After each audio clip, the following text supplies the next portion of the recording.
반갑습니다. 한선입니다. 저녁 식사 하시고 오셨나요? 네. 안 하신 분도 몇 분 계신 것 같아요. 보통 저녁 설명회 하면 제가 이쪽에 쓰겠습니다. 좋습니다.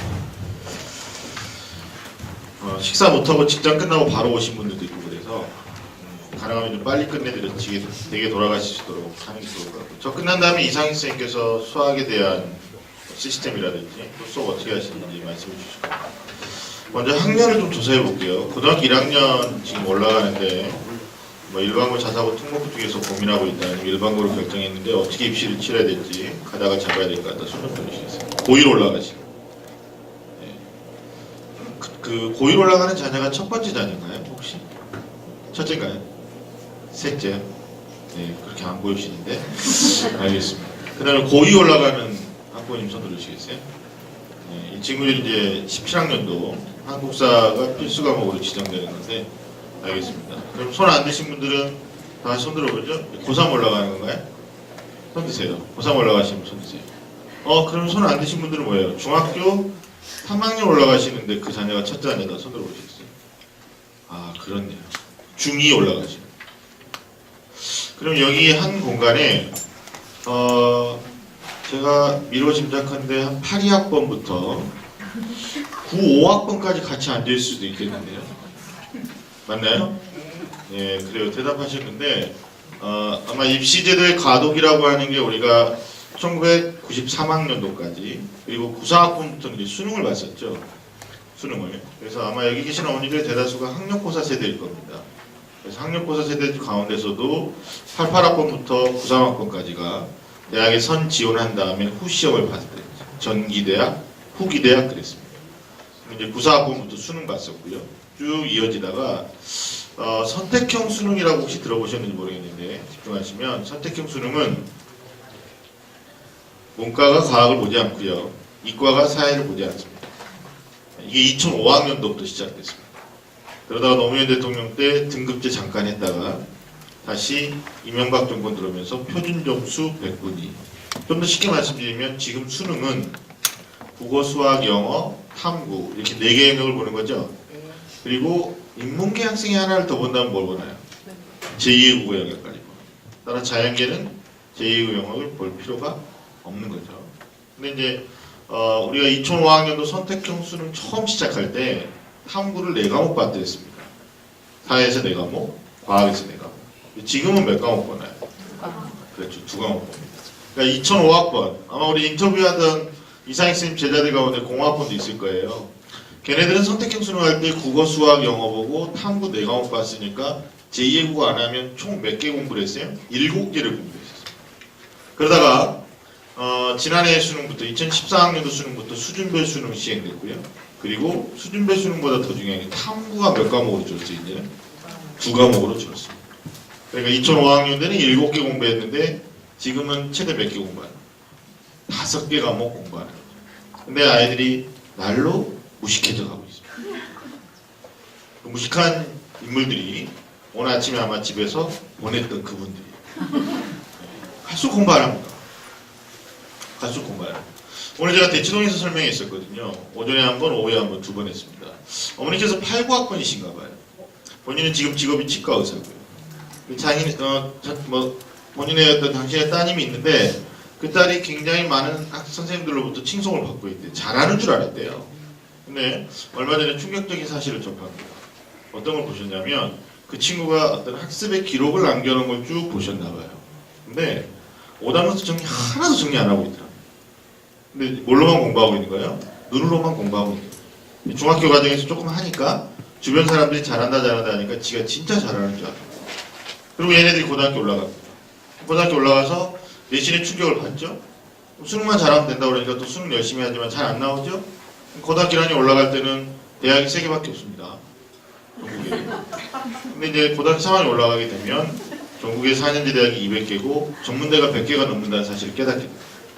우리 자녀들이 지금 어떤 상황인지 잘 모르겠습니다. 저는 오늘 설명하면서 자료를 좀 드렸는데 수시 모집에 대한 이해, 정시 모집에 대한 이해, 어머니가 이해하는 것이 우선인지, 아니면 학교에서 잘못 알고 있는 정보를 학생이 제대로 이해하는 것이 우선인지 의문이 들 수밖에 없습니다. 특히 가까운 목동에서도 제가 설명이 자주 합니다. 근데 가끔 보면 강명에서도 또는 가까운 부천에서도 저희들한테 상담하러 오시거든요.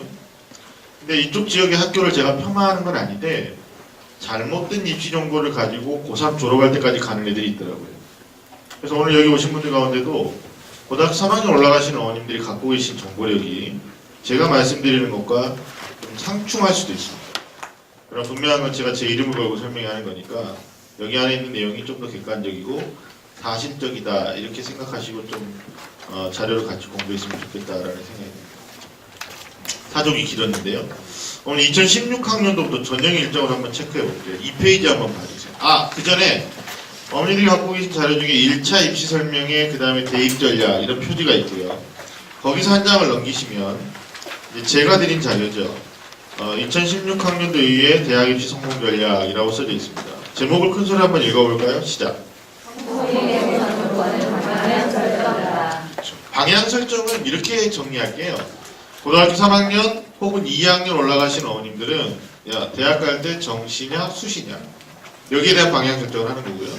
고등학교 1학년 올라가신 어머니들은 혹은 중3이나 중2 올라가시는 분들은 정시냐 수시냐보다도 더 급선무가 고등학교를 일반고로 갈 거냐 특목이나 자사로 갈 거냐 이게 이제 방향 설정입니다. 이 방향이 설정되지 않으면 올바른 속도를 낼 수가 없습니다. 아까 우리 이상희 선생님 동영상 가운데 직가는 곧 차량으로 따지면 내비게이션이다 이런 표현이 있었습니다. 보신 기억이 있습니까? 네. 그럼 결국 입시에서도 방향 설정은 뭐냐면 내가 진학하게 되는 고등학교의 구조를 정확하게 깨뚫고 이 학교가 진성고등학교냐 그냥 강명고등학교냐 아니면 충영고등학교냐 그 학교의 특성이 있을 거 아니에요. 과거 선배들이 정시로 대학을 많이 갔느냐 수시로 대학을 많이 갔느냐 그게 그 고등학교의 역사와 전통입니다. 그러면 속한 집단의 특성을 알고 입시에서의 방향을 제대로 설정해야 되는 거예요. 자, 지금 3학년 올라갑니다. 일반고입니다. 그럼 어머님한테 여쭤봅니다. 우리 자녀는 정시 모집이 우선입니까? 수시 모집이 우선입니까? 그 이유는 좀 이따 이제 제가 하나하나씩 풀어볼게요. 자, 성공의 우선 조건 방향 설정이고 강사 속에 나와 있으니까 참고해서 보시면 프로필 참고될 것 같고요. 2페이지 한번 가보시겠어요? 자료집의 2페이지. 내년도 주요 일정을 저희가 좀 정리해놨는데 여러 학년이 앉아 계시기 때문에 06학년도하고 07학년도 같이 넣어놨습니다. 이미 발표가 됐죠? 06학년도는 고3 올라가는 거고요. 07학년도는 고등학교 2학년 올라가는 학생들입니다. 대학 수학능력 시험 일단 내년부터 얘기하겠습니다. 11월 셋째 주입니다. 내년에 12일 날 보고요. 그 다음에 성적 통지는 12월 2일 날 됩니다. 그 다음에 수시 모집과 정시 모집으로 나눠지는데 자 거기 봅니까? 수시의 학생부 작성 기준일이 8월 31일이라고 써져 있나요? 이 말을 옆에다가 써놓으면 수시 모집되는 학생부를 3학년 1학기까지만 반영한다는 얘기가 되겠죠. 네. 그러니까 3학년 2학기 때 중간고사냐 기말고사냐 이 얘기는 수시하고는 무관한 얘기가 되는 거죠. 그 다음에 내년에 수시 원서 접수 기간이 9월 9일에서 15일까지 최대 3일 이상 접수를 해야 됩니다. 그러니까 9월달 모의수능 끝나자마자 수시 접수를 해야 됩니다. 그러니까 9월까지 놓고 보면 고3 올라가는 어머니가 우리 자녀는 1년 남았다 이렇게 말씀하시면 안 될 것 같아요. 10개월 남았습니다. 9월 뺄게요. 9월 뺄게요. 그럼 8. 그러면 1월달부터 8월달까지. 그리고 실제로 12월달, 11월달 이러니까 10개월 남은 겁니다. 1년 남았다고 보시면 안 되겠죠? 자, 그 다음에 수시 최초 합격자 발표. 그러니까 최초 합격자의 등록의 최종일인데 합격자 발표의 최종일입니다. 그게 12월 9일이고요. 그 다음에 수시 등록 기간이 정해져 있네요. 12월 11일부터 14일입니다. 여쭤보겠습니다. 정시 모집은 가군에서 합격자 발표하면 예치금을 내요. 근데 나군에 더 좋은 대학에서 연락이 오면 예치금 환불받고 등록 포기학서 쓰고 나군 갑니다. 근데 다군에서 더 좋은 대학에서 연락 오면 나군에서 등록 포기하고 다군 갑니다. 순차적으로 가요. 근데 수시 모집은 그렇지 않죠. 여기 나와 있어요. 별표하세요. 합격자 등록 기간이 12월 10일에 14일 딱 정해져 있습니다. 이 말은 무슨 얘기냐면 9월 달에 원서를 쓰고 9월 합격 또는 10월 합격 또는 11월 합격 마지막에 연락받는 아이가 12월 9일이죠. 근데 등록금은 그때그때마다 내는 게 아니라 날짜가 정해져 있다는 거. 딱 10일부터 14일까지. 그리고 어떻게 됩니까? 미등록 충원 기간이 21일까지. 추가 합격 말하는 거죠. 그 다음에 추가 합격이 다 끝난 다음에 마감일이 12월 20일. 내년도 기준입니다. 제가 여기서 말씀드리고 싶은 건 날짜를 말씀드리고자 하는 게 아니라 수시 모집에서는 학생부 작성 기준일이 1학기까지다. 맞죠? 그 다음에 수시 원서 접수하는 기간이 최대 3일 이상인데 9월 초에 있다. 그럼 그때부터 본격적인 입시가 시작되니까 그 이전에 수능 공부가 다 끝나 있어야 된다. 이 말씀 드린 거고요. 또 한 가지, 수시 합격자 발표는 9월, 10월, 11월, 12월 어느 틈에도 할 수 있지만 등록하는 기간은 정시랑 다르게 한 날로 정해져 있다. 한 3, 4일 동안. 그리고 미등록 충원 기간이 있다고 했어요. 이걸 추가 합격이라고 합니다. 추가 합격. 근데 한번 여쭤볼게요. 대학이 추가 합격을 할 때 추가 합격하는 기간이 지금 5일, 6일, 7일 이렇거든요. 보통 5일인데 내년도 보니까 7일인 것 같아요. 미등록 충원 기간이 15일부터 21일까지니까 날짜수로 따지면 맞죠? 예. 그러면 대학이 7일 동안 매일 추가 합격을 실시할까요? 아니면 대학이 정하는 기준에 따라서 한 번 하거나 두 번 하거나 세 번 하거나 네 번 하거나 이건 대학의 자율적 기준이거든요. 자, 그걸 확인하는 길이 있죠. 어머니. 자료집에 정시 모집에서 수시로 이월되는 인원에 대해서 좀 설명을 해드린 게 있는데 6페이지를 보시면 돼요. 한 장, 두 장을 넘기시면 설명될 수 있습니다. 자, 6페이지 펴셨나요? 자, 거기서 수시에서 하살표하고 정시로 이월되는 인원이라고 써져 있습니다. 제가 몇 개 대학만 대표적으로 적어놨는데 6페이지에 2번 도표입니다. 고려대학교는 문과가 80명, 이과가 161명. 근데 3차까지 추가 합격했답니다. 이 대학이 3번 통보한 거예요. 그 다음에 성균관대학교는 문과가 228명이고 이과가 몇 명인가요? 256명입니다. 성대는 몇 번 추가 합격했나요? 4번. 그죠? 자, 그 다음에 연세대는 문과는 33명이고 이과는 몇 명입니까? 234명입니다. 몇 차까지 추가 합격했다고 써있나요? 2차. 마지막으로 한양대 보겠습니다. 한양대 문과는 31명이고 이과는 84명인데 역시 몇 차까지 추가 합격돼 있다고 되어있나요? 4차. 이게 대학마다 다릅니다. 한 가지 더 우리가 본질을 깨트려 볼 수 있나요? 서울대 한번 보세요. 서울대. 서울대도 합격자를 통보했는데 서울대학교에 등록하지 않는 아이들이 있어요. 그 말은 서울대보다 더 좋은 대학에 붙었다는 얘기죠. 문과는 몇 명이 있습니까? 1명입니다. 걔는 어디 갔을까요? 서울대 버리고. 예, 문과생인데 뭐 이과로 교차해서 한의대 합격했다 뭐 이러면 이제 갈 수도 있겠죠. 근데 이과생은 서울대 포기를 몇 명이 했습니까? 작년에. 그렇죠. 98명이 서울대학교 등록을 안 했습니다. 그럼 98명 중에는 분명히 카이스트, 포항공대, 지방의대, 지방치대 아니면 서울에 있는 뭐 중위권 대학의 의대치대 이렇게 갈 수도 있겠죠. 그럼 어머니 여기서 또 한 가지 느낄 수 있는 건 수시에 배정한 인원을 다 뽑지 않고 정시로 이월되는 규모가 있다 없다? 있다. 근데 문과가 많다, 이과가 많다. 이과가 많다. 구조적으로 이과가 많을 수밖에 없다. 그러면 이렇게 해석하면 될까요? 어머니 다시 1페이지로 한번 가보세요. 1페이지로 가보세요. 제가 지금 페이지를 왔다 갔다 하는 이유가 있어요. 시간대 많이 졸리시기 때문에 자꾸 움직여야 됩니다.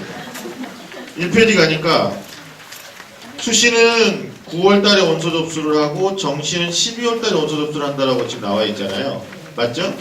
그 다음에 두 번째 도표를 보면 수시 모집 비율이 몇 %라고 써져 있어요? 64. 정시는 36. 그럼 이렇게 놓고 보면 지금 1페이지 보고 계신 거예요. 그러면 수시가 64%인데 아까 6페이지에서 참고했듯이 정시로 이월되는 규모는 문과보다 이과가 많았잖아요. 그럼 이과생들은 진짜 정시가 36%일까요? 아니면 더 증가할까요? 증가. 이해하셨어요? 한 가지 충격적인 거 더 해볼게요. 우리 아이가 일반고등학교를 다닙니다. 일반고등.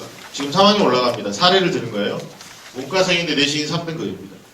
그럼 이 아이가 수시 64% 중에 가고 싶은 대학이 서울에 있는 대학이라면 내신 3등급 가지고 교과형 쓸 수 있을까요? 없을까요? 그러면 38.7% X 하세요. 맞잖아요. 이거 사례예요, 사례.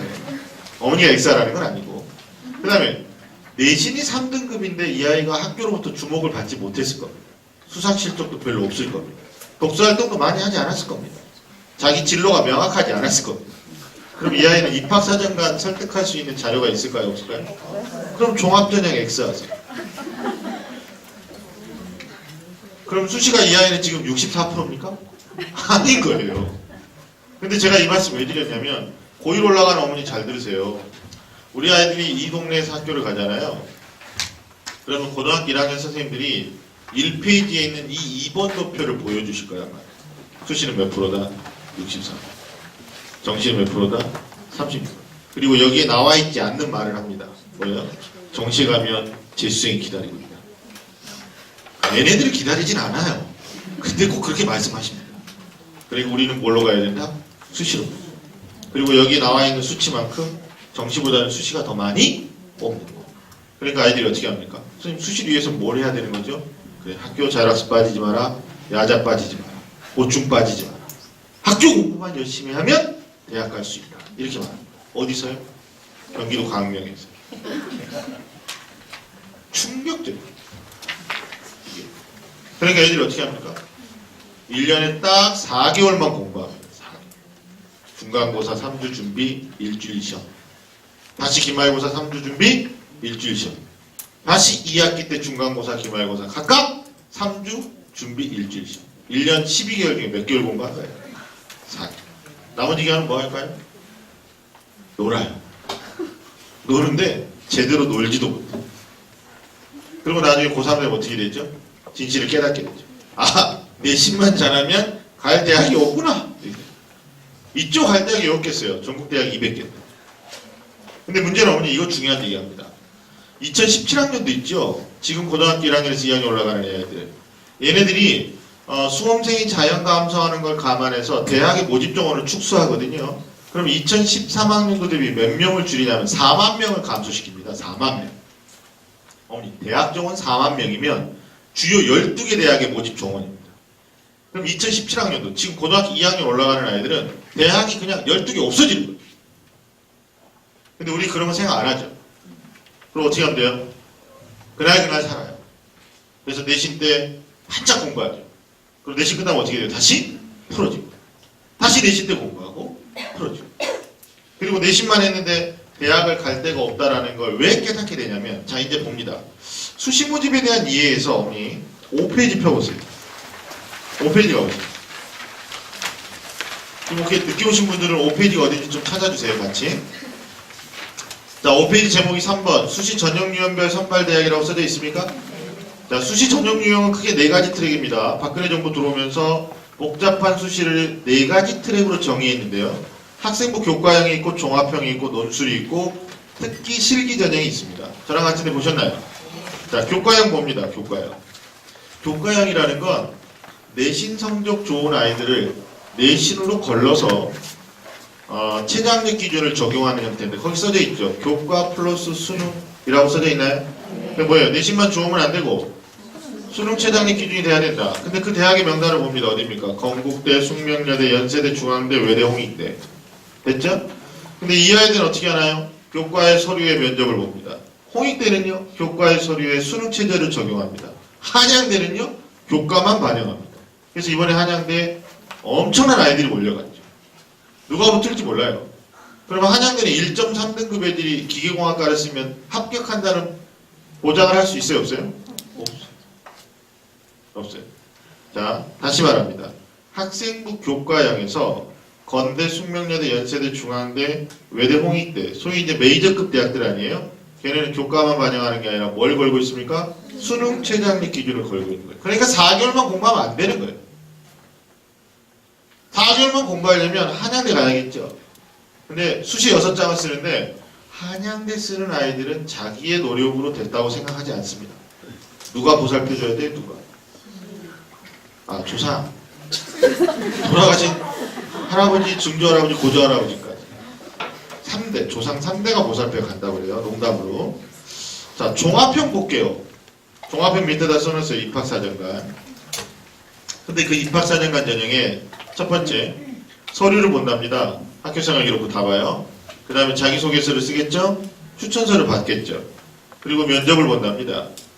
이 아이가 서류를 제출했는데 본인이 직접 만든 건지 아닌지. 이번에 보니까 양천구에서 이런 일이 있었잖아요. 우리 이상희 선생님 들으셨는지 모르겠는데. 뭐예요? 어떤 어머니께서 학교 선생님한테 부탁을 했죠. 시험지를 유출해달라. 맞아요? 그래서 그 교사가, 비리 교사가 구속됐습니다. 그 여자가 있는지 따지다가 보니까 이 어머니의 아들이 있었나 봐요. 근데 이 아들이 또 그 학교로부터 학생부 종합전형을 위해서 여러 가지 서류를 만들어가는 과정에서 비리를 일으켰죠. 이를테면 이런 거. 국어 선생님이 시를 써주고요. 그 시를 가지고 나가서 대회에서 입상하고. 그게 학생부에 적히고요. 그 다음에 봉사활동을 만들기 위해서 아는 병원장하고 짜가지고 봉사하지도 않았는데 121시간 학생부에 기재가 돼요. 아니 그걸 경찰이 적발해냈어요. 경찰이 열을 받았답니다. 왜 받았냐면 이 아이가 길 가다 지갑을 주었는데 돈이 굉장히 많은 지갑이었나봐요. 근데 물심을 갖지 않고 이 지갑을 경찰에 갖다 줬다. 경찰이 선행성 줬겠죠? 근데 이 지갑의 주인이 누구였냐면 비리교사의 시골에 사시는 어머니였어요. 이런 일이 뉴스에 보도됐습니다. 그러니까 학생부 종합전형은 이 아이가 자기소개서를 써서 냈는데 이 아이가 제출한 서류가 진정성 있게 학생 스스로가 했는지 안 했는지를 면접을 통해서 필터링을 해야 되는 거 아니에요? 맞죠? 근데 서류 플러스 면접 거기다가 이 아이가 우리 대학에 와서 수학하는 능력이 되는지 안 되는지는 수학 능력이 되는지 안 되는지는 여기서 말하는 수학은 이상익 선생님이 가르치는 수학이 아니에요. 공부할 수 있는 능력이 되는지 안 되는지를 판단하기 위해서 수능 체제를 적용하는 거예요. 자, 어디입니까? 서류 면접 수능을 보는데 고려대 학교장 융합형, 서울대 지역균형, 연세대 이하에 뭐예요? 메이저급 대학은 입학사정관 전형에서도 수능을 적용한다 안 한다? 그러니까 수능 안 하고 4개월만 공부하는 놈들은 갈 대학이 마이너로 떨어지거나 지방대 가야 됩니다. 자, 서류 면접 보는 대학이 중위권 대학이 있고 대표적으로 서울대 일반 전형이 있네요. 서울대 일반 전형의 별표라도 해볼게요 한번. 누가 보면 관심 있는 것처럼 별표해보세요. 서울대 일반 전형은 왜 수능 최저학력 기준을 적용하지 않을까 한번 생각해 봐야 돼요. 왜 안 할까요? 첫째, 수능을 적용하지 않아도 충분히 이 아이들의 옥석을 구분할 수 있는 장치가 있다. 면접이 어려워요. 근데 본질적인 이유는 이건 것 같아요. 서울대가 뽑고 싶은 아이들이 자사고 아이들이고 특목고 아이들이고 국제고등학교 아이들이고 막 이렇거든요. 혹은 이 자연계 아이들은 과고나 영재고 아이들이거든요. 근데 오늘 딱 놓고 볼게요. 청신국제고등학교나 대원외고 국제반이나 용인외고 국제반이나 아니면 과고나 과학영재고 아이들 있잖아요. 이 아이들이 수능을 준비합니까? 안 합니까? 안 합니다. 근데 그 아이들을 뽑고 싶은 거예요. 그러니까 서울대 일반 전형은 수능을 적용하지 않는 거다 해도 과언이 아니고. 그러면 이걸 이렇게 해석하면 안 되죠. 여기 그냥 강명고등학교 다니는데 내신은 겁나게 좋아요. 1등급. 근데 모의고사 보면 늘 3, 4등급 맞아요. 수학 공부하라고 그러니까 혼자 한다고 그러는 분들이 있죠.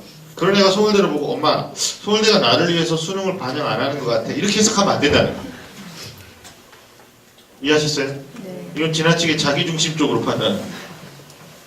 자, 그 다음에 서류 수능 보는 대학이 서강대, 성균관대.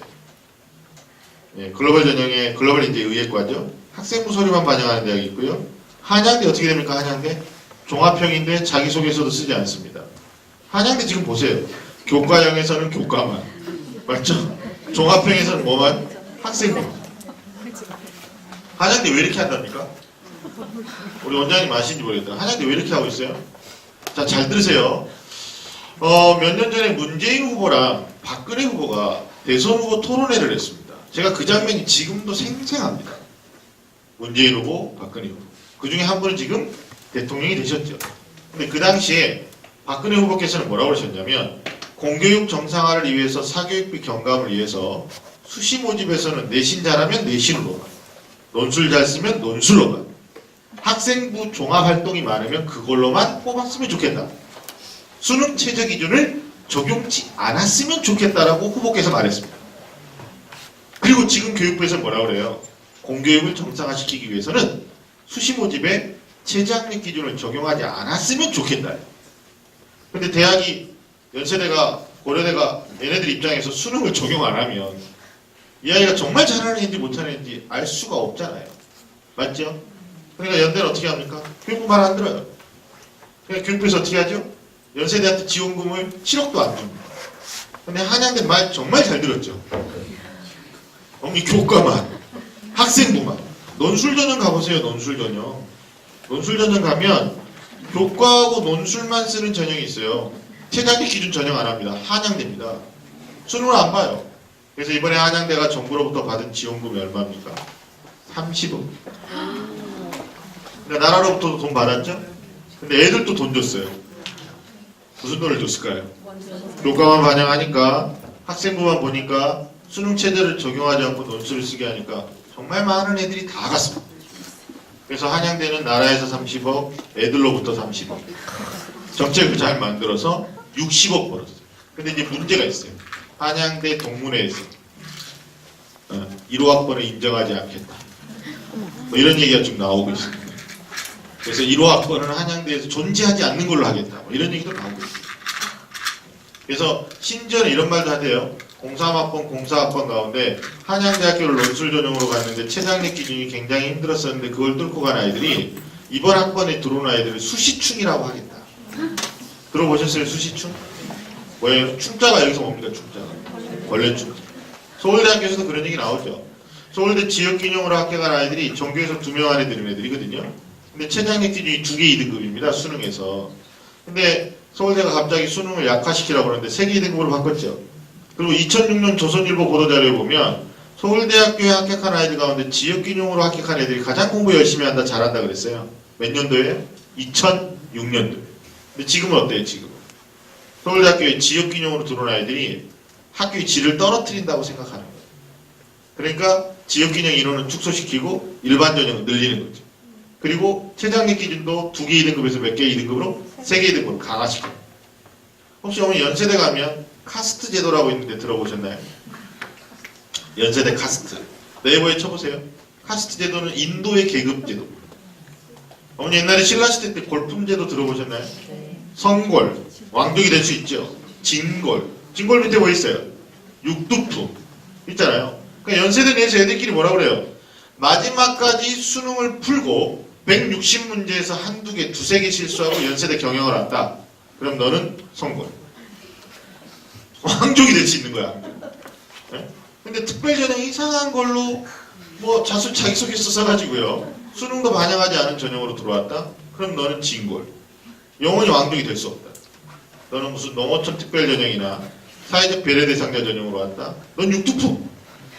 그래서 같이 식당에서 밥도 안 먹는다. 이게 지금 우리나라 교육에서 일어나고 있는 일입니다. 양극화야. 제가 수시로 가지 말자는 게 아니에요. 수시로 가지 말자는 게 아니라 다시 보세요. 학생부 교과형에서도 우리가 욕심낼 만한 대학은 수능을 적용합니다. 학생부 종합전형에서도 우리가 욕심내는 대학은 수능을 적용합니다. 그 밑에 논술 전형도 볼게요. 교과 플러스 논술, 수능. 최장력 기준 적용하는 대학에 고대, 동국대, 서강대, 성균관대, 숙명여대, 숭실대, 연세대, 이하여대, 중앙대, 한국외대, 홍익대. 거의 모든 대학이 수능 최장력 기준을 적용합니다. 그러니까 수능을 안 하고 대학을 가겠다라는 발상 자체가 문제가 있다 없다? 있다는 거예요. 그리고 강명 오니까 이게 이제 세계 속의 경기도인데 아니, 여기서 조금만 가면 5분만 가면 목동 아니에요? 5분만 가면 목동입니다. 진명여고가 나와요. 신목고가 나옵니다. 근데 거기 아이들을 면담해 보면 얘네들은 수능 4개 영역에 대한 전방위 대응을 합니다. 다시 쉽게 말하면 수능 국어부터 탐구까지 고른 득점을 위해서 공부를 하거든요. 근데 이 동네 애들 있잖아요. 여기서 좀 더 내려가게 안양, 더 가면 수원, 더 내려가면 천안이죠. 어제 대전 갔다 왔거든요. 엊그제 제가. 그쪽 가죠. 그럼 애들이 4개 영역을 다 안 합니다. 어떻게 하죠? 지가 가려고 하는 대학이 논술로 뽑는데, 교과로 뽑는데, 입학사정관 전형으로 뽑는데 최장력 기준을 2개 요구한다는 거예요. 그러니까 4개 안 하고 몇 개만 하는 거예요? 2개. 그럼 나중에 절음발이 공부가 되겠죠. 근데 2개에서 원하는 등급을 받기가 쉽지가 않아요. 왜 쉽지 않을까요? 2등급을 2개 요구하는 대학이다. 그럼 1학년, 2학년 때는 2등급 맞기가 쉬워요. 근데 3학년 올라가면 2등급 하기 어렵습니다. 왜 어려운지 어머니 설명 좀 해줘보세요. 왜 어려울까요? 3학년 올라가면 2등급 하기가 왜 어려울까요? 2가지 차원이 있는데 왜 어려울까요? 재수생. 오, 이분들이 수준이 높아요. 그 다음에 또 한 가지. 반수생? 그건 아니고. 그렇죠. 뭐 현수생, 그 다음에 반수생, 재수생, 삼수생, 그 다음부터는 장수생이라고 해요. 왜 그런지 제가 설명을 해드리면 17페이지에 가보세요. 지금 어머니께서 정답을 얘기하셨어요. 17페이지에 가니까 졸업생이 들어오는데요. 졸업생이 2015학년도 자 17페이지에 1번 도표를 보면 2015학년도에 9월 모의고사 가장 밑에 칸을 봅니다. 재학생이 몇 명이라고 되어 있냐면 50만 1,497명. 저랑 같은 데 보고 계십니까? 네. 그런데 졸업생이 몇 명입니까? 7만 5,041명. 합하니까 몇 명이죠? 57만 6천 명. 근데 어머니 이 인원이 실제 수능 인원이 아니잖아요. 그래서 참고로 작년 걸 한번 가볼게요. 작년 9월에 재학생이 52만 명, 졸업생이 7만 4천 명. 맞나요? 근데 수능 가니까 재학생은 47만 7천 명. 줄어요. 왜 줄어요? 수시 합격했거나 재수를 결심했거나. 근데 졸업생은 어떻게 됐죠? 7만 4천에서 갑자기 12만 9천으로 늘어납니다. 맞나요? 그러니까 전체 응시하는 애들의 20%가 졸업생입니다. 근데 이 졸업생들은 내신을 한다 안 한다? 안 한다. 수시에 적극적인 도전을 한다 안 한다? 안 한다. 그럼 1년 내내 뭐 할까요? 수능. 그럼 오늘 여쭤봅니다. 수능을 다시 공부하면 가장 성적이 향상되는 과목이 뭘까요? 통계죠. 메가스터디에서 아마 그 통계가 나왔을 텐데. 수학. 두 번째가 탐구. 세 번째가 영어. 가장 오르지 않는 과목이 뭡니까? 국어입니다. 그래서 저는 국어 안 나온 애들한테 재수를 신중하게 생각하라고 얘기합니다. 근데 요즘 애들이 탐구를 2과목밖에 안 보는데도 탐구 2과목 보니까 5개 하잖아요. 그런데도 국어를 못해요. 나중에 수학을 중심으로 여기에 더 강한 학원이 생겼습니다. 아까 우리 학원장님하고 같이 손을 잡았다고 그런 거예요. 손을 잡았다고 하신 거예요. 두 분이 조인하셨다는 얘기입니다. 그러면 수학을 기반으로 영어 선생님, 수학을 기반으로 국어 선생님이, 수학을 기반으로 탐구 선생님이, 더 나아가서는요, 수학을 기반으로 논술 선생님까지도 다 초빙해서 와야 돼요. 어디서? 대치동에서도 수업하고 목동에서도 수업하고 분당이나 평촌에서도 수업하는 선생님들이 어디까지 와야 된다는 얘기예요. 근데 강명 오는데 어렵지 않거든요. 그럼 우리는 어떻게 될까요? 이 동네 집값이 올라갈 겁니다. 부동산 버블을 또 한 번 맛보는 거죠. 근데 지금 엄마들은 어떻게 하고 있냐면 집값을 내리기 위해서 자꾸 다른 지역으로 나갑니다. 나가요. 우리 애만 잘 되면 된다 이런 식으로. 근데 그거는 제가 봤을 때 올바른 방법이 아닌 것 같아요. 제가요 10년 전에 분당 설명회 들어갈 때 똑같은 말을 했습니다. 절대 대치동 가지 마십시오. 그럼 이 동네 집값이 오를 겁니다. 근데 지금 어떻게 됐죠? 엄청나게 올랐어요. 그리고 지금 선생님들이 오히려 분당을 가고 있는 거예요. 우리 이상희 선생님도 옛날에 분당에서 수업하셨어요. 자, 다시 옵니다. 경쟁자 구조 분석을 보니까 재학생, 졸업생 있고요.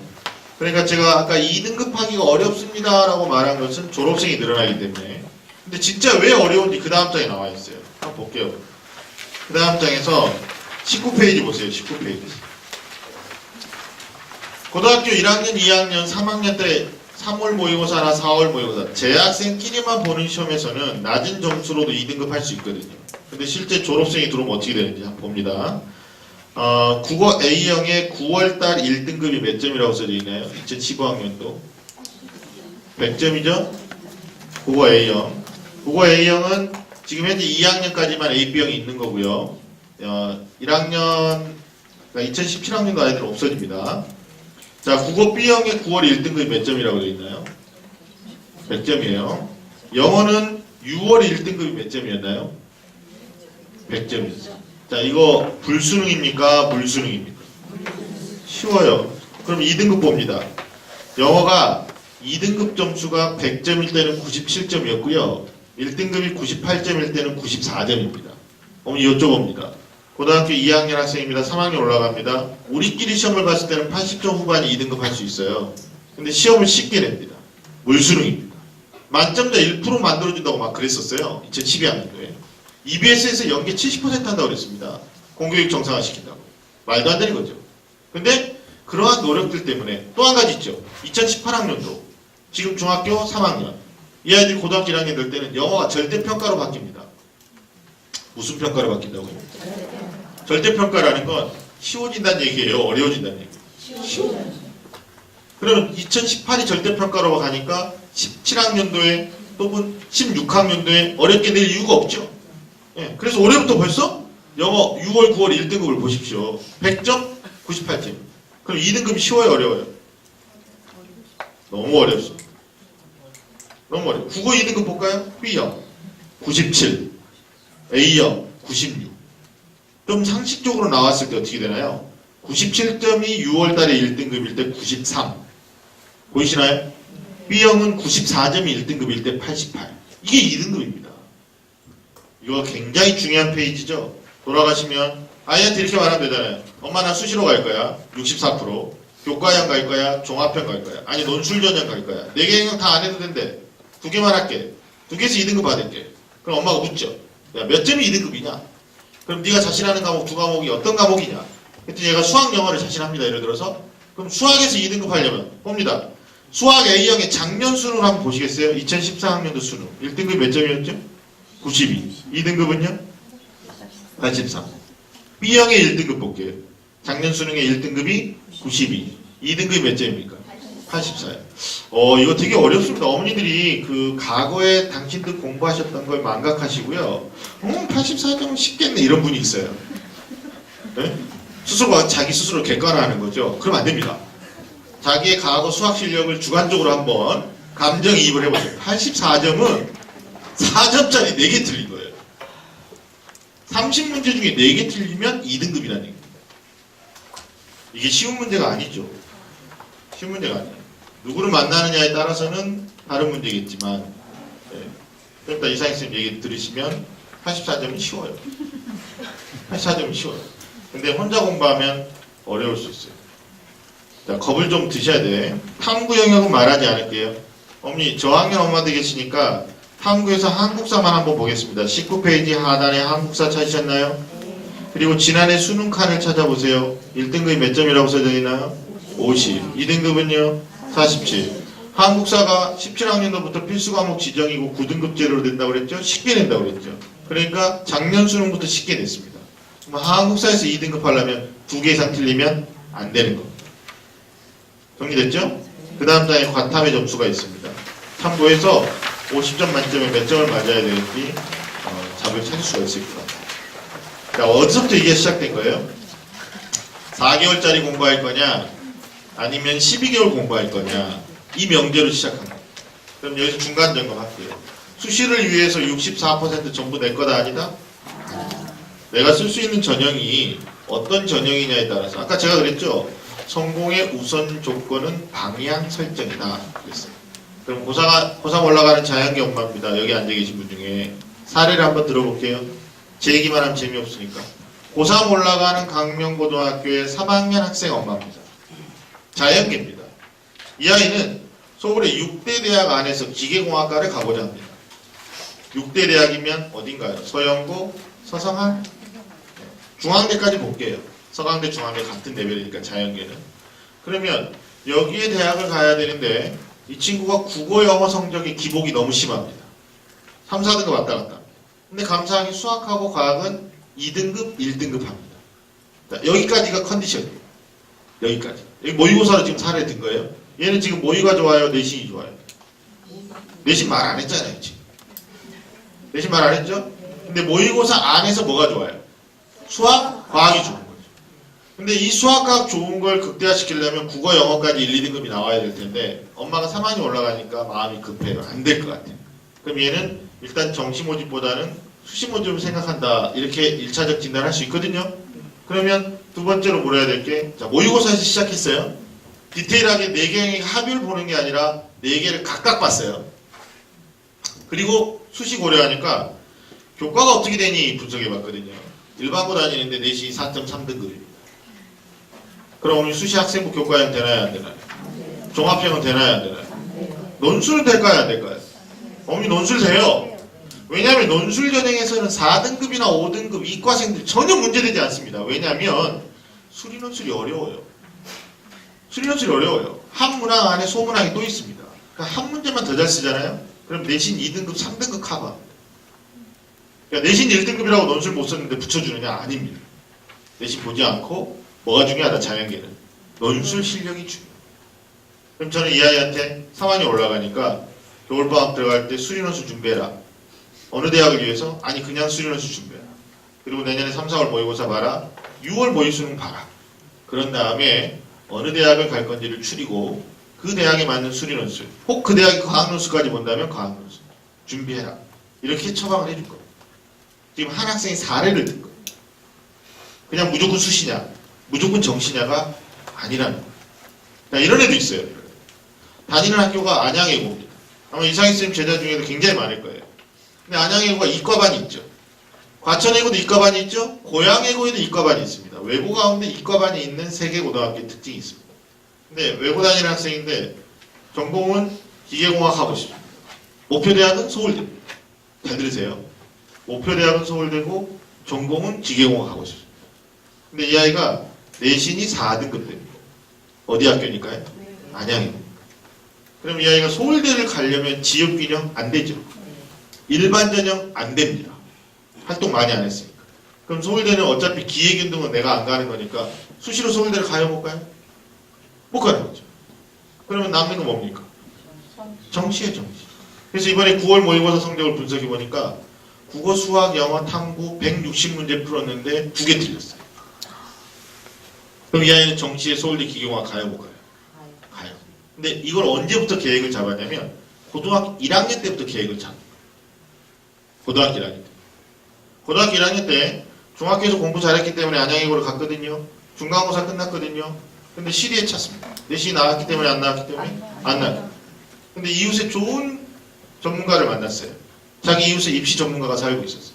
하기성 소장이. 이웃에 살아요, 이웃에. 그래서 아이한테 말했습니다. 네가 서울대학교 희망한다면 너희들이 입시 치를 때 서울대가 수능으로만 뽑을 수도 있다. 그때 당시에는 서울대 어떻게 뽑았어요? 1단계 수능 100, 2단계 내려가면 내신 적용에 면접 다 봤거든. 내신이 안 좋은 입장에서는 불리했는데 이 아이를 위해서 올해부터 서울대가 어떻게 합니까? 정시에. 어머니 서울대 어떻게 합니까? 정시 모집 때 서울대 어떻게 해줍니까? 수능 100이에요. 자, 확인해 볼게요. 앞으로 갑니다. 자료 가운데 정시란 이런 거구나 라는 거 보여드리는데 10페이지 보세요. 자연계만 설명드릴게요. 시간 관계상. 문과 똑같습니다. 10페이지에 보시면 건국대 수능 100, 경희대 수능 100, 고려대 학생부 10, 경북대, 서강대, 서울대 수능 100, 서울시립대 학생부 20, 성균관대 100, 연세대 학생부 10, 이하여대 학생부 10, 중앙대, 한양대, 가본 수능 100, 홍익대 수능 100. 어때요? 절대 다수가 정시 모집에서 뭐만 잘하면 되는 거예요? 수능만. 그러니까 안양예고 다니는 그 아이는 교과가 안 좋아요. 4등급 때. 활동을 하지 않았어요. 입학사정은 안 됩니다. 근데 마지막 순간까지 수능을 놓지 않았기 때문에 9월 모의 수능 직전에서 2개 틀렸다라는 건 서울대 갑니까 못 갑니까? 가는 거예요. 가는 거예요. 이게 본인이 고등학교 1학년 1학기 중간고사 마치고 자기 결과를 놓고 방향 설정을 제대로 한 거죠. 교과에 스트레스 받았다 안 받았다? 친구들이 교과 때문에 그걸 덮기 위해서 비교과할 때는 뭐 했어요? 수능했어요. 논술을 했어요 안 했어요? 안 시켰습니다 제가. 왜 안 시켰을까요? 수학 과학만 잘하고 국어 영어를 못하는 애가 아니에요. 다 잘해요. 근데 서울대는 어차피 논술을 보지 않아요. 지금 이게 맞춤형 전략이다라는 느낌이 오십니까? 이거. 그러면 죄송한 얘기인데 전략을 짜기 위해서 가장 적정한 타이밍은 언제냐?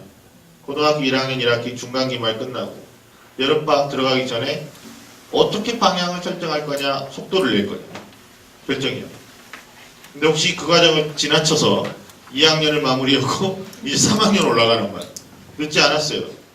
지금부터라도 우리 아이가 막연하게 수시 모집이 많이 뽑는다, 수시로 가야 되겠다 이렇게 하지 마세요. 그거는 그냥 입시를 모르는 사람들의 일반적인 접근 방법이에요. 그렇게 하면 안 돼요. 자, 이런 경우도 있던데요. 이런 경우. 자, 한번 사례 들게요. 내신이 3등급이에요. 내신이 3등급. 근데 어머니께서 지나치게 보수적이어가지고요. 3등급 내신의 여학생을 무조건 수시로 보내야 되겠다는 거예요. 왜 그러세요? 그랬더니 두 가지 이유가 있습니다. 첫째, 순진하게 수시가 많이 뽑는다. 둘째, 이 아이는 정시 때 수능을 못 볼 거다. 정말 부정적이죠. 왜 어머니 왜 수능을 못 본다고 생각하실 때 얘가 큰 시험에 약하대요. 아 그럼 수시는 작은 시험인가요? 내가 물어봤어요. 대답을 못하죠. 그러면 얘가 망하는 겁니다. 진단해봤어요. 내신이 3등급 때인데 모의고사는 전반적으로 2등급입니다. 그리고 2등급 초반입니다. 그럼 내신 3등급을 살려서 꼭 이걸 활용해서 수시로 가야겠습니까? 아니면 수시도 쓰긴 쓰겠지만 정시에 대한 가능성을 좀 더 높이는 게 낫겠습니까? 그렇죠. 여기서부터 생각이 시작된 거죠. 수시는 6, 정시는 4. 다시 수시는 64, 정시는 36. 이 틀을 깨시라. 왜냐면 대학의 선발 목적은 좋은 아이들을 뽑는 거예요. 근데 수시에 많은 인원을 배정했다가 자기네들이 처음 뽑은 애들, 그 아이들 있죠. 처음 뽑은 애들. 걔네들이 등록을 해주면 좋은데 서울대는 98명이 안 했어요. 연세대 자연계는 234명이 안 했습니다. 그럼 그 밑에 234명을 추가 합격 시킬까요? 안 시킨다. 자기네들이 좋아하는 성까지만 추가 합격. 그랬더니 여기서 이제 어떤 엄마가 묻죠. 추가 합격. 그거 법으로 정해진 거 아닙니까? 꼭 해야 되는 거 아닙니까? 이거 국회에서 감사해야 되는 거 아니냐고. 아닙니다. 대학의 자율적 권한입니다. 그래서 오늘 제 결론은 이거죠. 정시는 지금 10페이지에서 보고 있듯이 학생부가 문제되지 않는다. 뭐가 중요하다? 수능이 중요하다. 수능 하나 더 볼게요. 자연계에서 지금 보고 있는 거 자연계예요. 10페이지.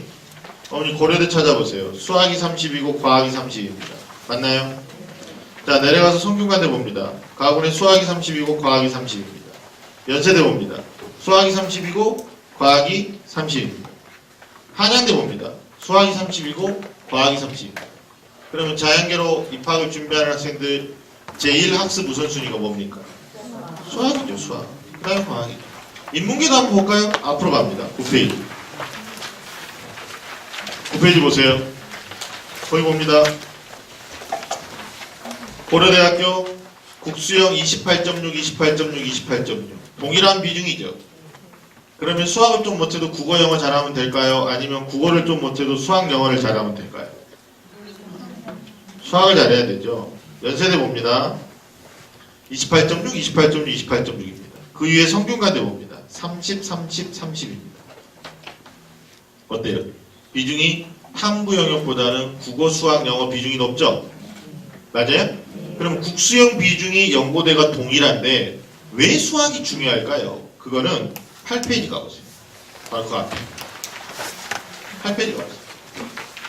자 나와있네요. 2012학년도 수능, 13학년도 수능, 14학년도 수능에서 3년 연속 같은 100점을 맞았을 때 표준 점수가 높은 건 2012학년도에 수학 맞나요? 표준 점수 높잖아요. 아니 표준 점수 만점 거기 써져 있잖아요. 도표에. 예, 그 다음에 13학년도에는 영어가 어렵게 나와서 141점인데 그래도 술이 나요. 이게 이제 문과 수학인데 142점. 작년에 어떻게 됐죠? 143, 138. 같은 100점을 맞았을 때 국어, 영어 100점보다는 수학의 100점이 표준 점수가 높게 나오죠. 네? 그래서 학습 우선순위가 수학입니다. 수학부터 잡아야 되는 거예요. 또 하나의 이유가 있어요. 앞으로 한 장 더 가보세요. 7페이지. 가보세요. 이거 지금 저학년 엄마들이 있으니까 보여드린 겁니다. 거기 표준 점수에 대한 도표 설명을 해놨는데 국어가 45문항 풀고 2점 3점으로 되어 있고요. 영어가 45문항 풀고 2점 3점으로 되어 있습니다. 사회과학은 20문제를 풀고 2점 3점으로 문항이 구성되어 있습니다. 맞나요? 근데 수학은 2점 3점 4점짜리가 몇 개 있나요? 여기서 변별력이 생기는 거예요. 여기서. 그래서 상위권 아이들이 이렇게 말하죠. 명문대에 가려면 수영을 잘해야 된다. 뭘 잘해야 된다고요? 그러니까 이게 무슨 뭐 수영장 끊으라는 얘기가 아니고 수학하고 영어를 잘해야 된다. 근데 아까 제가 말씀드렸죠. 2018학년도부터 지금 중학교 3학년부터 1학년 올라가는 아이들부터 영어가 무슨 평가로 바뀐다고 했어요? 절대평가. 그러면 영어 쉬운 게 불똥이 어디로 튀겠어요? 아니죠. 수학은 그냥 무조건 중요해. 영순이야 영순이. 그러면 국어로 튀는 거예요. 국어로 튀는 거예요. 저는 강명이 이 다음에 이 더 강한 학원이 어떻게 변했으면 좋겠냐면 수학을 중심으로 영어는 기본이고요. 정말 좋은 국어 선생님들이 오셔서 물론 학교 선생님도 훌륭하시지만 국어 선생님들이 오셔서 이 아이들이 1학년 때부터 국어 공부를 체계적으로 했으면 좋겠어요. 1학년 때. 어머니 국어 공부를 EBS만 보면 될까요? 문제집만 풀면 될까요? 애들이 국어에서 가장 크게 착각하는 게 그거잖아요. 우리말이니까 일단 문제부터 푸는 거예요. 그리고 어떻게 합니까? 해서는 안 되는지 답지랑 비교하는 거죠. 아 그랬었구나. 그리고 다음에 그랬었구나를 또 틀려. 국어가 상대적으로 중요해진다. 수학 다음으로도 영어 다음으로도 중요해진다. 이런 말씀을 좀 드리고 싶습니다. 정리되시죠 여기까지? 예, 정치에 대한 메커니즘 말씀드렸고 경쟁력 구조부터 다 말씀드렸어요. 그러면 실제로 어머니들이 수시 모집을 위해서 무엇을 어떻게 준비해야 될 거냐 이 얘기를 좀 해야 되는데 저는 좀 이 진단부터 좀 했으면 좋겠어요. 수시와 관련된 진단. 그래서 자료집에 우리 아이가 수시로 가려면 이 점검이 좀 된 다음에 원서를 써야 될지 말아야 될지 점검해야 되는데 이게 점검이 여기 빠졌군요. 아까 보셨던 5페이지 5페이지 다시 가세요. 교과형, 종합형, 논술형, 실기 2주형 이렇게 돼 있어요. 실기는 특기자 전형이니까 수학과학 특기, 과거형제고 그 다음에 영어 특기 그러면 외국고등학교 이렇게 놓고 보니까 여기 계신 분이 다 일반 고등학교 다니나요 혹시? 일반 고등학교인가요? 네, 그럼 어머니 수시 우선순위를 정하세요. 거기다 동그라미 치세요. 자기 우선순위. 제가 정리해 드릴게요. 그냥. 제가 4가지 형태로 정리해 드릴까요? 제가 판서를 안 하는데 그냥 안 쓰고 말씀으로 드려볼게요. 우리 아이는 내신보다 모의고사가 더 좋다. 내신은 별론데 모의고사는 좋다.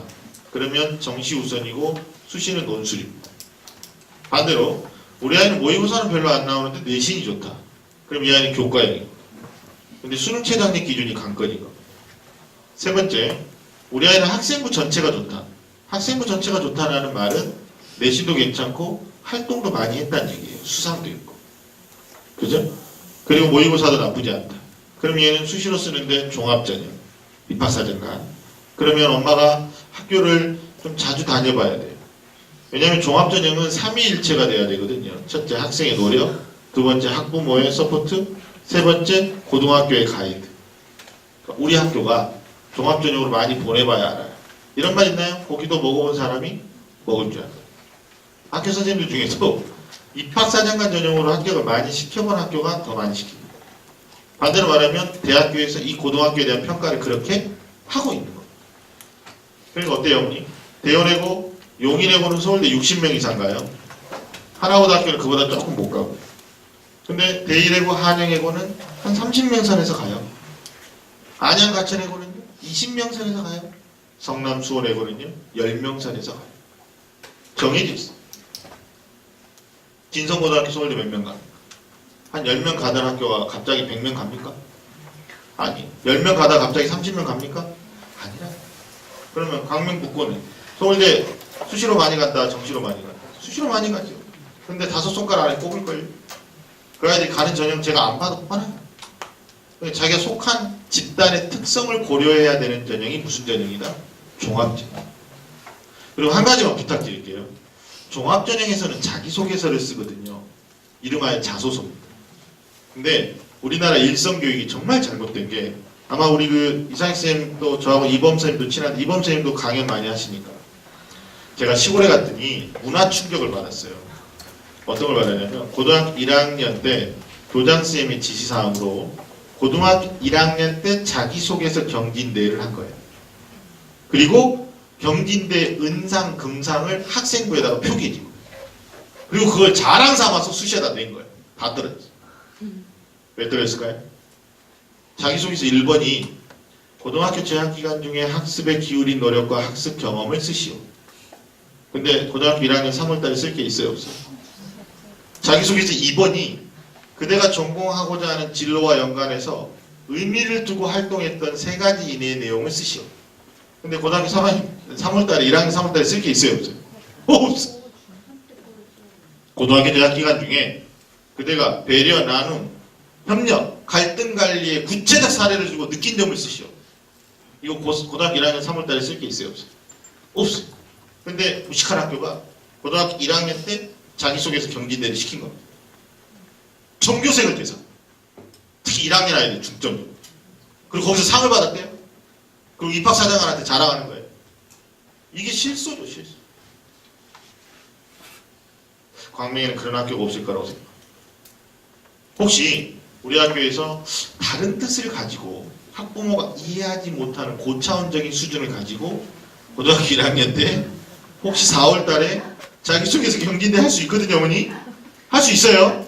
그럼 엄마는 어떻게 해야 되냐면 오늘 하소장한테 설명해 드렸으니까 그 경진대에 참가할 필요가 있다 없다? 자소서 낼 필요조차도 없는 거예요. 왜 그렇습니까? 우리가 설명회를 자주 와서 들어야 되는 이유가 뭡니까? 첫째, 내가 저 강단에 쓴 사람만큼 입시 전문가가 되겠다. 그래서 부업으로 이걸 해야 되겠다. 그래서 설명이 듣진 않죠.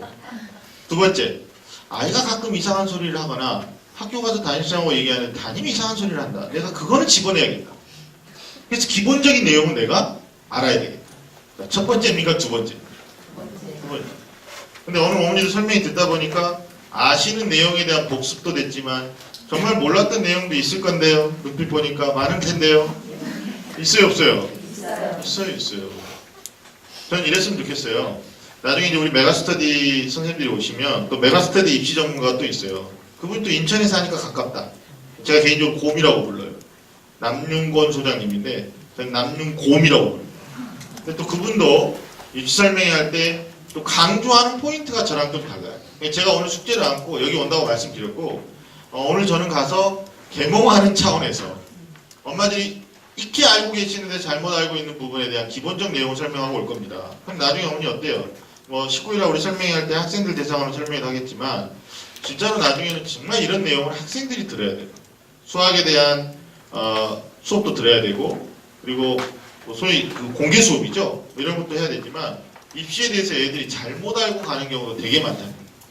그래서 제가 오늘 저녁에 일정이 지금 이제 남산으로 이동해서 TBS에서 상담받고 대학까지 생방송을 해야 돼요. 근데 그 생방송에서 질문하는 아이들이 한 60% 이상이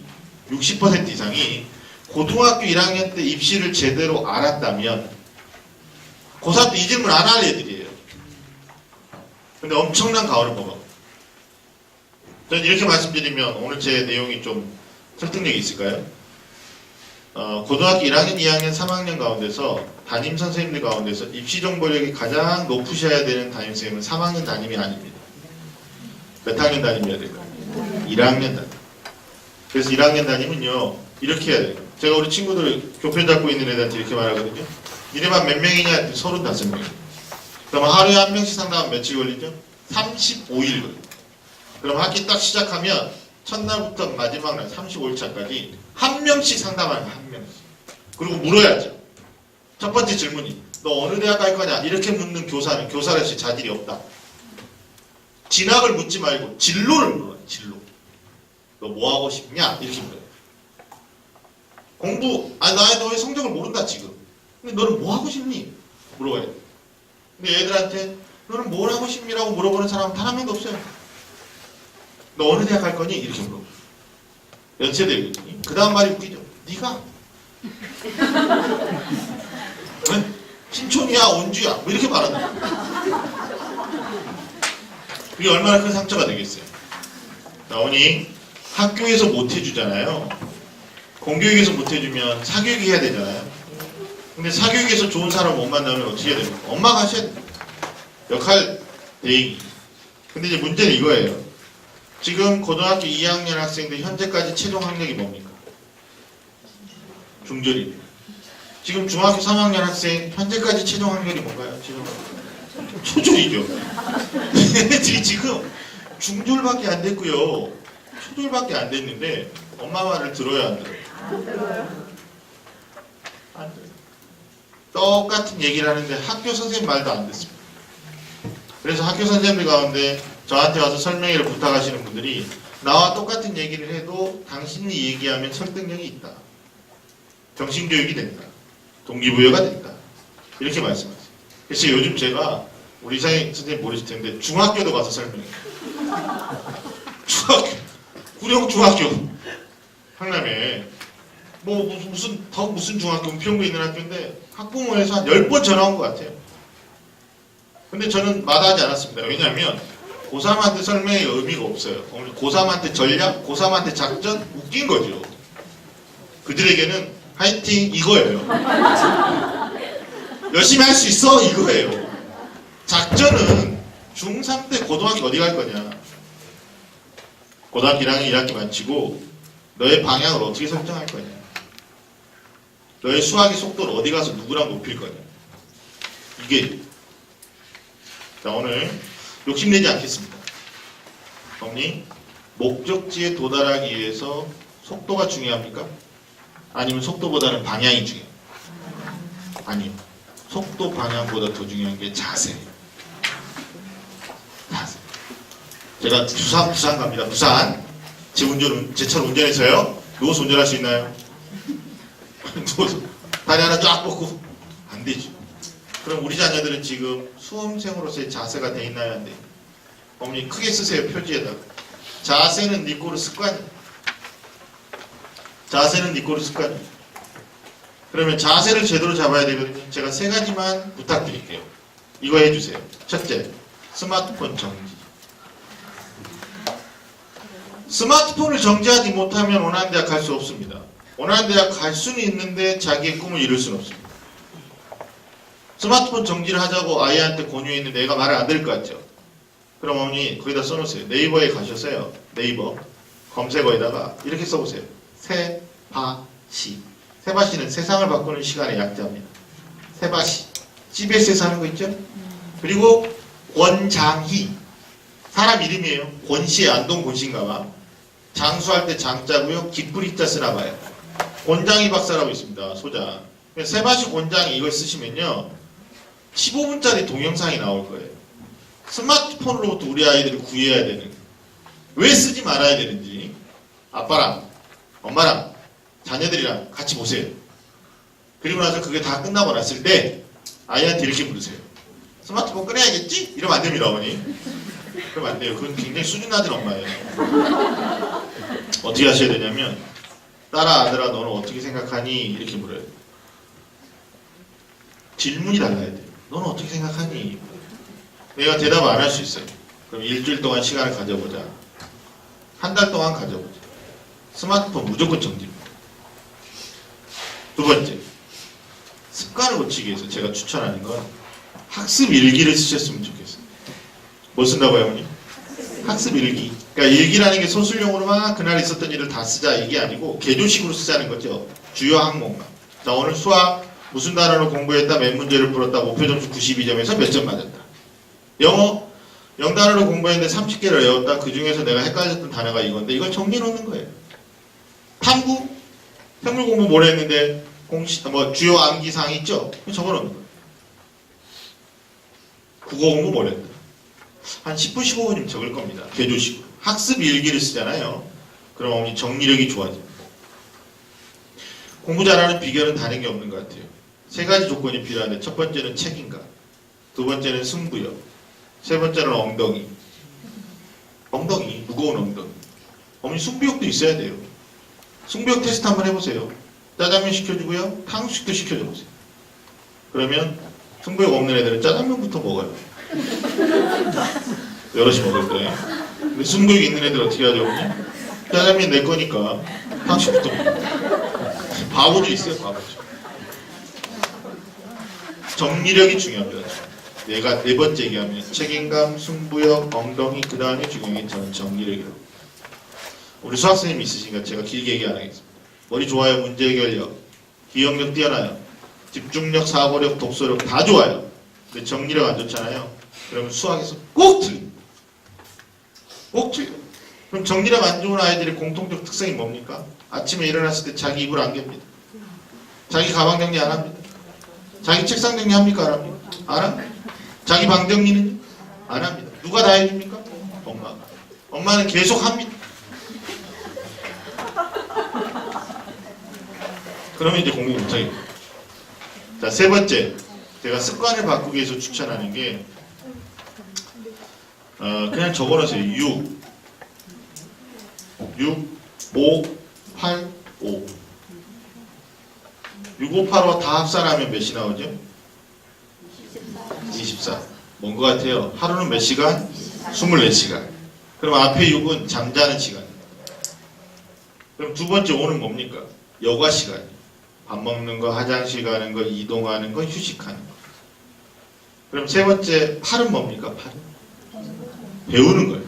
학교 수업, 학원 수업, 인터넷 강의, 과외 수업. 그러면 마지막 5는 뭘까요? 그렇죠. 숙제를 포함한 자기 주도 학습. 그러니까 다시 말하면 6, 5, 8, 5가 돼야 되거든요. 어머니. 그럼 여기서 중요한 게 있어요. 6, 5. 앞에 6하고 5 있죠. 이건 매일매일 하는 겁니다. 잠 6시간. 몰아서 살 수 없잖아요. 화장실을 일주일에 한 번에 몰아서 갈 수 없죠. 6, 5는 매일 하는 거고요. 뒤에 8, 5는 곱하기 7을 하세요. 그러면 혼자서 공부하는 일주일 총량 시간이 35시간이 됩니다. 그럼 35시간에 50%를 무슨 과목을 해야 돼요? 수학. 50%. 이과생입니까? 그러면 과학하고 영어를 남은 35% 해야 돼요. 그리고 국어가 15%. 일반적으로 그래요. 문과생입니까? 수학이 50%. 그리고 국어 영어가 30%, 35%. 나머지 10%나 15%는 뭐 하겠어요? 탐구하는 거. 이게 지금 학습 대부분이에요. 정리력이 느껴지시나요? 그런 계획하에서 공부를 하셔야 된다. 세 가지 강조했습니다. 오늘 세 가지. 자세는 곧 뭐다? 습관이다.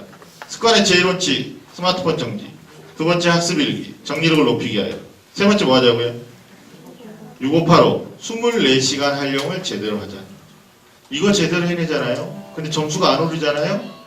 그건 두 가지 중에 하나가 제대로 안 했거나 머리가 나쁘거나 무조건 올라가게 돼 있습니다.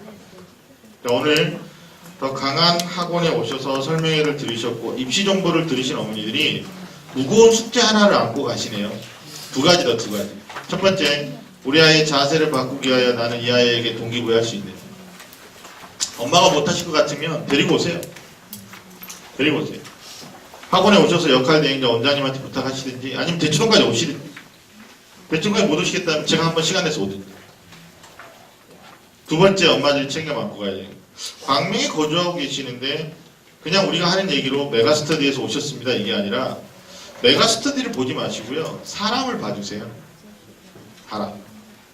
아, 이분이 어떤 수업을 하실 거냐, 그 수업을 통해서 아이들이 어떻게 변해갈 거냐, 거기에 신뢰가 생긴다면 어머니들 과감한 결정을 하셔야 됩니다. 자, 오늘 준비한 강의는 여기까지 하겠습니다. 다음에 뵙죠. 고맙습니다.